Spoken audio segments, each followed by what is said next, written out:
Hi there, and welcome on the journey to transform culture. I'm Steve, and I'll be your guide. Well, folks, I hope you're having a fantastic day and an even better week. Folks, in this video, what we're going to talk a little bit about is proximity breeds contempt. You may have heard this said in different ways, but essentially, proximity breeds contempt. But it's kind of a loaded statement. So before we dive into that, oftentimes we'll talk about organizational culture, work-oriented things, because that's where we mostly congregate as teams, right? Leaders, teams, and so on. But that doesn't mean that much of the things we talk about aren't connected. The dots all connect, whether they be civic organizations, any groups you're involved with in the community, churches, families, friends, all of it. It's all related, folks. So, in a healthy way, extract the nuggets that benefit you to help your lives grow and thrive as good as possible on a day-to-day, week-to-week, month-to-month, right? That's the point. All right. Well, why do we care about proximity breeds contempt? Well, in my history, I'm retired Air Force. I've had, my professional world was that, and then I got into other businesses, helping organizations improve, and so on and so forth. Not only as a member of a team, but as support staff, and then eventually leader, and all the whole thing, right? But along my journey, I've been kind of fascinated and curious, right? Fascinated and curious about how proximity breeds contempt. And I've seen this firsthand, where people in close proximity could be a leader and a support staff member, for example, where over a certain amount of time, the support staff member will have contempt. Essentially, they'll be put off by this leader, right? That isn't to say anybody couldn't be, but it was quite notable that the closer the proximity, right? And when I say proximity, I'm not just talking about distance, although I am. I'm talking about proximity being distance and time. Okay? Distance and time. So essentially, they're in close proximity for a long duration of time. Now, where do you see these things play out? I mean, if you look, folks, you can look at this and how it's dramatized in movies, right? Where people are, say, trapped in an elevator or, whatever it might be, but in close proximity for a long period of time. The Survivor show, right? Same thing. Large group, close proximity, right? And then how people will begin to kind of wear on each other, right? And you can even go back, and look at sailors on ships back in the olden times, right? And how that affected them, and then how we've actually, a lot of research has gone into looking at the aspects of these things to develop mechanisms and ways for, say, service people and others to be able to handle close proximity for longer durations of time. Right. So this isn't the first time you're ever hearing about this or aware of this. This has been dealt with before. The difference being though is oftentimes what happens is you hear the term high stress jobs, right? It's misleading. High stress jobs, yes, there are some. I'm not saying that there aren't high stress jobs, but what I'm going to say is the stress is an effect, right? That is an echo of the job they're doing. The job wasn't necessarily stressful, set up to be stressful, right? But the stress comes from the experience of that. But if you listen to a lot of the research and a lot of the approach in the past, even through psychological studies and other studies, is that by couching things as high stress, it falsely supposes that stress is an inherent thing. It isn't. It's a result, okay? Just like smoke is the result of a fire, right? Well, that's a high smoke fire. No, that's a fire, and then the smoke is a result of it, okay? So think of stress as the smoke, okay, that comes from the fire, okay, from there being a fire. So that's, something to look at it in those terms. Think of it in those ways, because we want to decompress and deconstruct this a little bit.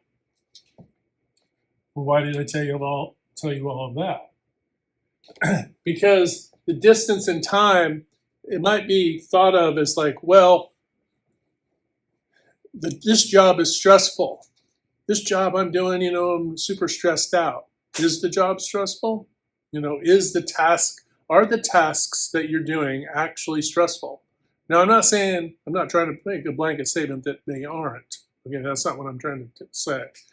But I am saying that it's quite possible the stress that you're experiencing is coming from a combination of other things, not just, right? It's the same way. If you have a healthy organizational culture, your stress is going to be low. Oh, think about that.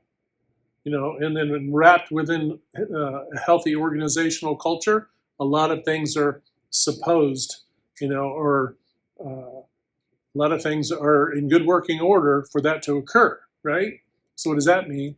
Things are not in good working order in a high stress, in a job that's stressful, where the organizational culture is struggling, right? Okay, onward and upward. Let's get back to what we have at hand here. Distance and time. So if we're looking at two different, we can say two different people, right? So we've got person A and person B, right? So there's going to be a distance, right? So that distance, and then the time. How much time, right, are they exposed and in their own, kind of within their space? Well, doing some of the research, and I've got a paper that'll be coming out talking about all of this and a lot more broader, and then there'll be formulas and all of it. But today, I'm going to try to get all of this into one video. Try. At least in a kind of a cursory overview so you can get a good flavor for it. But so that we can kind of pick apart, why does proximity breed contempt? Well, it comes in two cycles, two things. It's the distance and time is one portion of the equation, right? So let's look at that. Doing just on that alone, with the distance and then the time, we can essentially what happens is imagine you're recording something, right? Like this video. You're seeing everything you're seeing in this video, you're seeing it as it's laid out, right? But if you were to zoom way in, right, on me, like zoom right in on my face, right, with all its imperfections, zoom way in on my face, right, and you were just totally absorbing, the physical imperfections of me, all the other imperfections, right? When you're zooming in on that, that is kind of a distance thing, right? Now, that would approximate the distance. But what does that mean? If you're at person A and you're zooming in on me, then your data, right? I'm putting off a signal. Me, right? My energy, my words, all of me. But because of the close proximity, you're totally getting inundated by that noise, by that signal, right? You are essentially collecting massive amounts of data on me, okay? All my isms, me, all of it, my words, everything. You're getting tons of that. And now, if you're just watching this video, some of them are long, some are shorter. But if you were to be exposed to that in close proximity for an entire day, right? You're going to have so much information on me, right? That it's going to, I'm going to say trigger, but you're going to basically be able to parse out, I don't really like this guy, right? Or, I like this guy, but whatever, right? You're going to have so much data, and you're making a judgment, right? My idiosyncrasies, all of that. If you watch it for an 8-hour day, you're just absorbing it in total, right? And that's creating all the data. Okay, so you have all this data. Now, freeze that for a second, because we'll come back to it. Because the second part of this, I guess I'll just do it like this. Let me fix my arrow here real quick. Fix my arrow.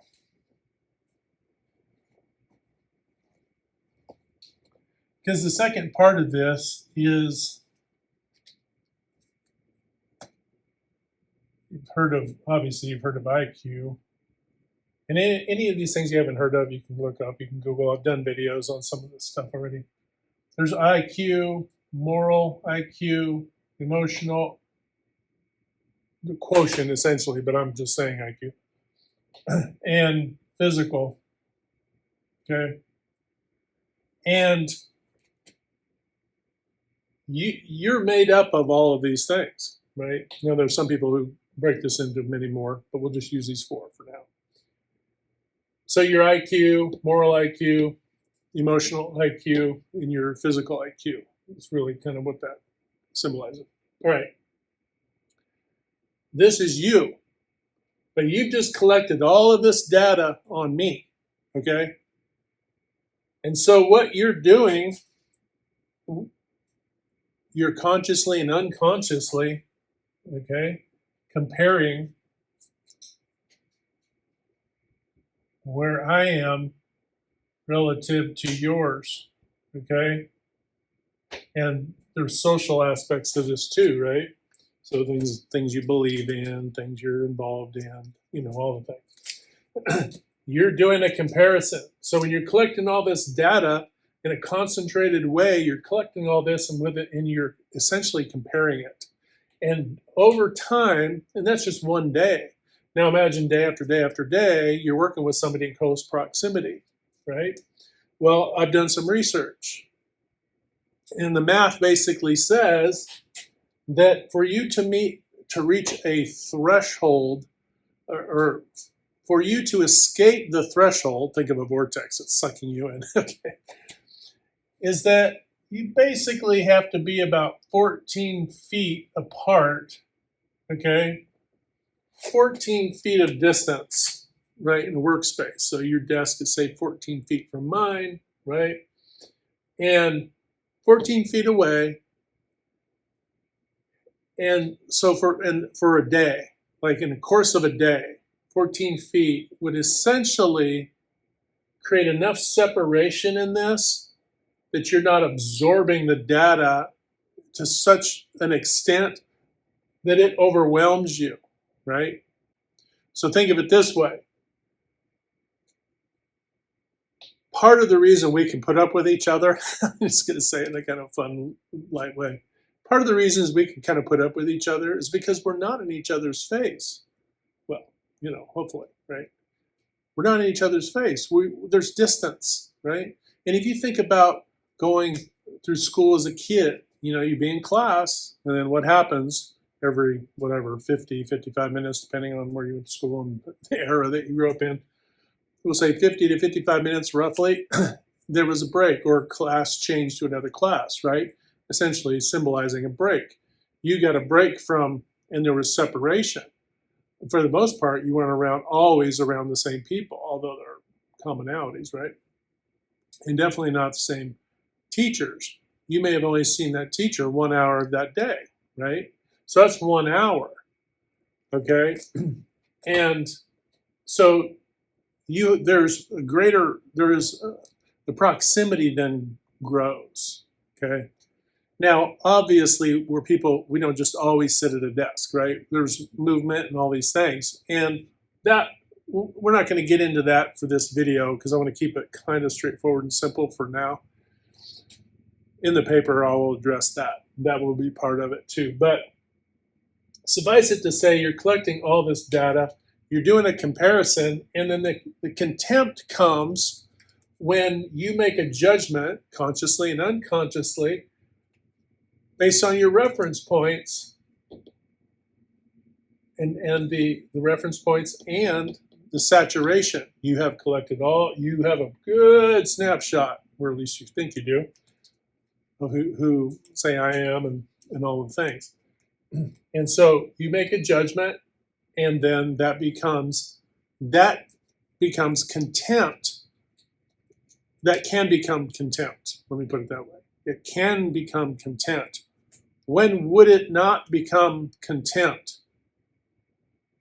It wouldn't be contempt if, and this is the other part of this too, as a way to set the stage, probably could have prefaced this a little better, but if your levels of IQ, moral IQ, emotional IQ, and physical IQ, if yours are low, if you're, you hear the term, and I'm just using, common vernacular, low vibe, right? If you're low energy, low negative, right? If you're low on this, right? And I'm also low on this, then there's more alignment, then there's less likely to be contempt, okay? Because we're in alignment, right? If it's the opposite way, right? Same way, we're in alignment. But if yours is high and mine is low, we're not in alignment, and or vice versa. We're not in alignment, so therefore the contempt, this is where the proximity breeds contempt. Proximity isn't really breeding contempt, okay? It's just kind of an entry point tagline to begin this conversation. Proximity, just like stress, is just part of the condition. Well, stress isn't the condition, it's the result, but proximity is the condition, right? Proximity and time. So this is how it can work, folks, is where you get these imbalances, right? So you can avoid the contempt. The contempt doesn't come necessarily as strongly, right? Because the other part of this you got to keep in mind, folks, is there's no, even if we're both on the same page, pretty similar, there's still going to be differences, right? You're never going to have perfect alignment with anybody, right? This is why the whole, and now let me go off in some tributaries. This is part of the reason why you can be friends with somebody, right? But you don't always see eye to eye, right? You can be, whether it be your friend groups, your, things you're involved with, any groups at all, right? This is the same way, married couples, same way, right? The whole thing where, well, I remember my dad used to say, oh, when there are biorhythms, this and that, you need to go, go fishing, whatever. The whole idea is that people need their own space and time, right? You need to have that space. Well, part of that whole thing is, yeah, sure, you need to provide a little bit of that space because there's a saturation. You're never going to be perfectly aligned. Hey, even spouses don't always agree. People in relationships don't always agree on every single thing. They have differences. But can you, and this actually determines the high or the low here, can you respect somebody else's opinions and perspectives and things they believe in and all those things, right? If you can respect all of that and that doesn't impact the value that you see that they represent, then you don't have to be perfectly aligned, okay? You're probably mostly aligned, but not perfectly aligned. This train is really trying to ride my last nerve. But sorry for that, if you can hear that. Okay, so you get the idea with alignment, okay? That way. So the research I'm doing, essentially at 14 feet is the distance where where you meet a threshold where you could essentially be 14 feet from somebody working, say, and I don't mean perfectly 14 feet, like you never come in proximity of them, but generally speaking, 14 feet. And for a day, that meets the distance criteria that you are not going to oversaturate yourself with their signal, right? And yes, come back to this now. The vagueness, right? Remember when I talked about zooming in, right? Now zoom way out. The zoom in way out represents that distance, and now you're not getting that intense saturation, right? So you can think of that like friends you have or whatever that you don't see every day all the time, right? Maybe you see them once a week or 2 or 3 times a week, but you're not seeing them constantly, right? Not like people you work with, right? Now think of your friends outside of work. Now think of somebody you know at work. You may, you're kind of, I would say trapped, but you kind of are trapped, right? By the situation at work. So you're collecting a lot of noise, a lot of data points, right, on those folks. And you may not see eye to eye, but you're professional, right? This is where that whole professionalism, so many things we've come up with, were really designed so that we would just kind of sidestep our instincts and sidestep and create, the fuzzy distance, right? But what we see, right, is conflict. We see people in conflict in organizational environments. Now think of leaders and teams, right? Some leaders don't engage with their teams. Why do you think that is? They're kind of aware that if they're out there too much in people's, working tasks and all of that, a lot of data is going to be collected on them. So they stay in their silo. So the thought process might be, I'm going to stay in my silo so that I don't saturate people's, I don't want to get in their way and all, excuses, basically. That's an excuse. The reality is, I know I'm a human being with flaws. And this is part of the problem too, is perfectionism. If you're a leader and you want people to be, perceive you like, well, they're perfect. They got it all put together. Nobody's perfect and nobody has everything all put together, right? So a leader who is vulnerable, who understands they have flaws but doesn't worry about all that, they're not going to remain in their silo. They're not going to rely on the distance as an excuse, right? Because the way to overcome this high noise, this high signal, saturation, is to what? This is key.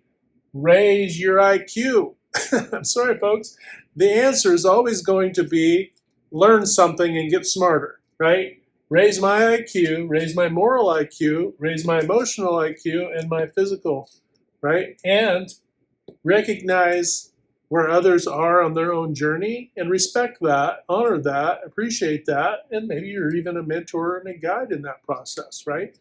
And by doing that, you may elevate others' lives in the process. Doesn't mean you want to go around telling people to, change this and change that, but just be an example and be vulnerable and open and accepting, right?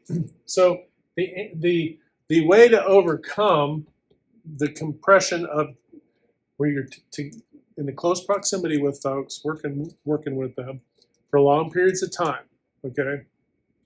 Now, I'll tell you that research, couple of things, if you're with just in a few feet, we'll say about 3 feet,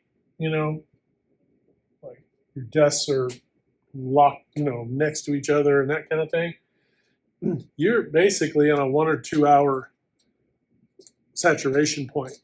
At 1 or 2 hours, that contempt, the saturation comes in such that now you're going to be irritated. Okay, you're going to be irritated because you subconsciously are picking up on so much about a person that now you fixate on the things you can't stand.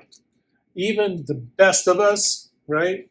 You know, well, I don't like it when so-and-so pops their gum, and I don't like it when so-and-so does this. And then we start to develop idiosyncrasies ourselves, right? And we become nitpicky, right? And a little naggy in our own mind about particular people. And you may have an opinion. So let me take a quick pause so I can erase this so I can go into the next part.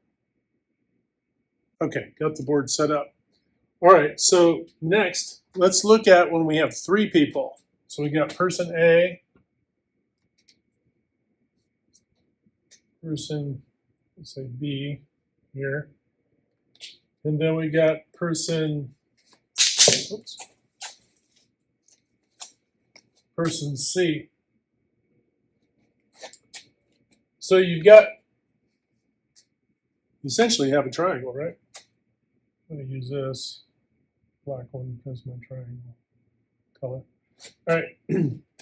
So proximity wise. So you might have B and C. Because of the close proximity, there's a saturation point. They know a lot about one another, right? They've got, you know, there's a lot of data. But A is distant to both. So there's less. So it's more likely, because remember, we're not all perfectly aligned, right? We got to remember that, because that difference is like a composite score. If you're 80%, you're 80%, together, you're not going to be 80%. Okay. It's an exponential situation. B and C are more apt to get along well with A. Why is that? They're not in close proximity. They're not in close proximity.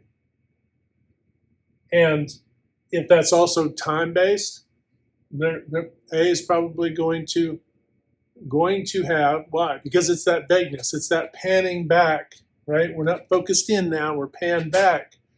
I got a snapshot of who they are, but I'm not in their world, in their circle, tight enough to know all the ins and outs and all the things, right? And sometimes that's a good thing, right? Sometimes it's easy on us, right? It's less saturation for us. So A is probably going to be fairly well received by B and C, okay? But if B, and this is assuming, we're going from the premise that B and C are in okay alignment, okay? They're okay. Not terrible. It's not awful, right? But this, if they know this person and say they're acquaintances or friends, but they just don't, you know, all often together, this person's going to be held in higher regard than these two, okay, or to one another, whether they admit it or not. Now, if these two, or I should say, if any one of these has a negative, we'll say B here. We're going to slap a bunch of negatives on B. If B is in that negative alignment that we talked about before, okay? If B is in that negative alignment, then what you're going to see is that even though there's close, or because there's close proximity, this person, or C, is going to be looking at B, and they're going to be like, no, right? And this connection here is actually going to be stronger, you know, even if they're not in close proximity, because there'll be a bias toward each other because of that, right? And if C communicates to A, I know this gets real dramatic, right? If C communicates to A that B is just a pain in the tail, right? Then now A is negatively influenced. So your closest negative signal, right, in proximity is always going to be the catalyst, right, within a system, okay? Now I'm just using 3 here, but imagine you had a larger group or a larger organization and so on and so forth, right? And we see this kind of triangulation go on in life, right? We see this, obviously, we see it at work, we see it in relationships, we see it in communities, we see it all over the place. But we see this, and And so, but the thing about it is B may not have really been that negative. This was C making a judgment about B, okay? B wasn't necessarily negative. B was just B, right? We all have negatives, we all have positives, we all have this or that. We're all at just different alignment points, right?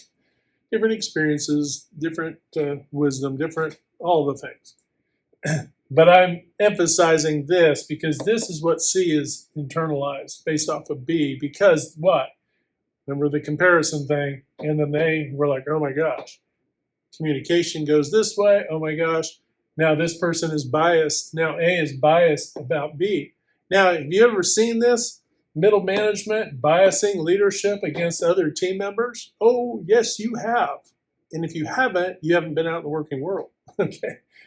And you can see this, any one of these could be any person in an organization. This could be the leader, and this could be, different team members or middle management, for example, or this could be middle management, this could be the leader, right?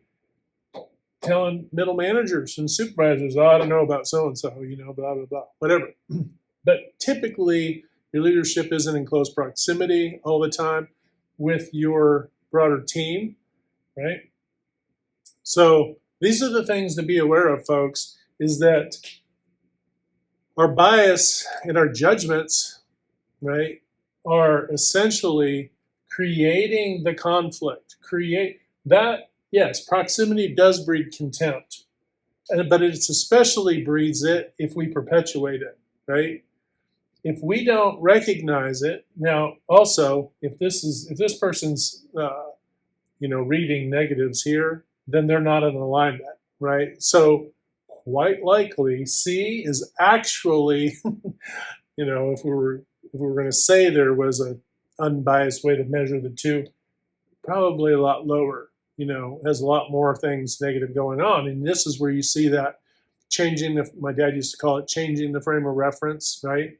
Well, I'm going to change the frame of reference. And then you also see where people's reputations get soured in these similar ways, right? So distance, time, such an impact player, but we also have to understand that we control our own IQ or moral IQ or emotional IQ or physical IQ, and then, of course, how we receive. Now, I didn't throw in here, but I'm just going to mention it. I'm not going to get into the depths of it. Remember, a lot of those four things, for example, are made up of a lot of the ways we were conditioned, right? We may have been conditioned in a particular way, such that our moral IQ is so ridiculously not practical, right? That there's no one can ever meet your standard, right? Or emotionally and so on and so, or people who have had emotional traumas and all those things, right? Not to say those are negatives, but those are things maybe holding them back, right? So in the negative, if we're going to assign a negative, it's just, they have struggles they haven't figured their way through, right? Where others have.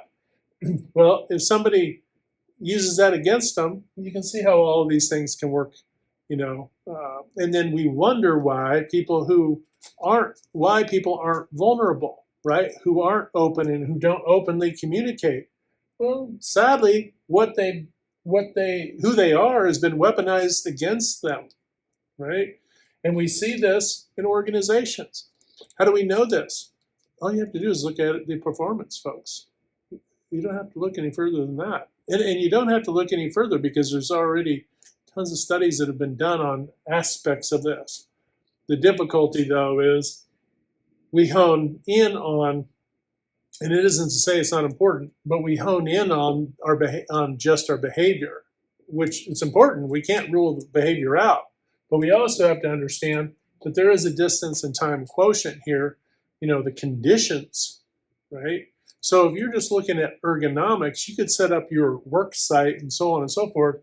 You could set it up in the most ergonomic way that you possibly could to create that distance. And that's a healthy thing. I believe that is a healthy thing because remember, once you hit 14 feet thereabouts, you're essentially negating much of this hyper focus, right?